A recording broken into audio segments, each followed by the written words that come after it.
you're not facilitating the committee doing the work that we're supposed to do, which effectively is to look at Q2 and see exactly the type of sustainable solutions, the offers you've made.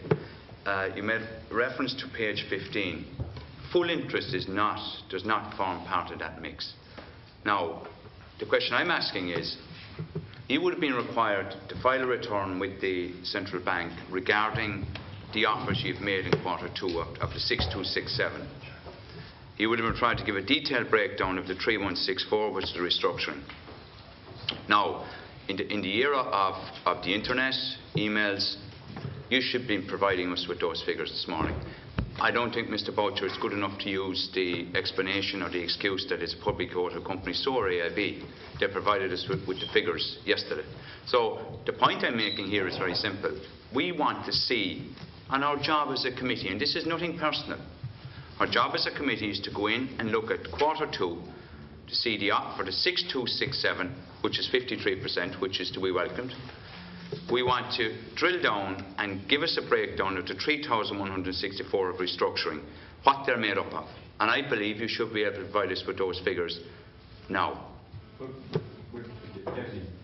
We've given the figures at the end of June. I cannot give the exact numbers, but what we have said is that the figures for the quarter to the end of June will be broadly similar to the stock at the end of June.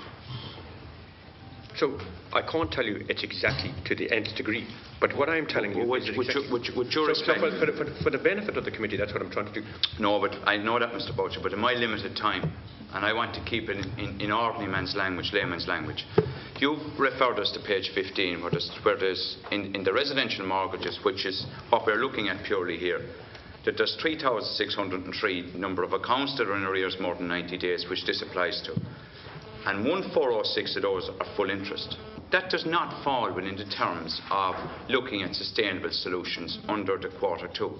And I think as a committee, we're entitled to know the breakdown of the 3,164 restructuring between whether it's capitalisation of arrears, whether it's terms extensions, whether it's trade downs, whether it's mortgage to rent, whether it's split mortgages, whether it's voluntary repossessions, whether it's cash flow help, or whether it's mortgage that are deemed to be affordable. Now, what I'm finding here, it's like being in a maze. We're chasing you around the place, and I prefer if we just sat still for a minute and gave us those figures so that we can get on with our work, and we both we can both interact in a constructive way, rather than speaking on issues that they're effectively macro and they're important issues. I'm not denying that. But our job here today is to look at the 3,164 restructuring, to look at the legal process, and we also need to know... You'll have to load time for reply. Okay. Well, two quick questions. Provide us with the 3,164. I think we're entitled to it now. I think the public are entitled to it. And how do you define legal process? Is it letters going out and so forth? And I believe you have the 3,164. I think you have the makeup of it there. Now, for whatever reason, you're reluctant to provide us with it, but I think this is very simple. Show us the figures. Deputy, with respect, that's the stock at the end of June. We have said, I don't have the exact figures in front of me. Why not? But we got an invitation from the committee. We were asked to prepare a presentation. We looked at what the questions were. We felt that we had provided.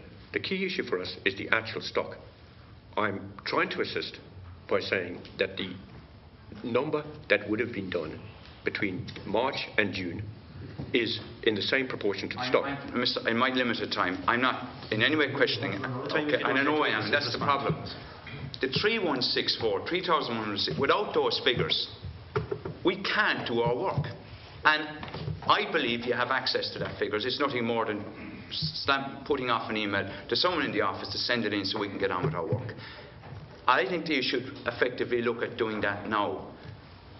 Tell me, on the legal process, tell me what's the makeup of the legal process? You said it's not about legal, but tell me exactly what it is. So, I can give a figure at the end of July in the owner-occupier book, which is the legal process.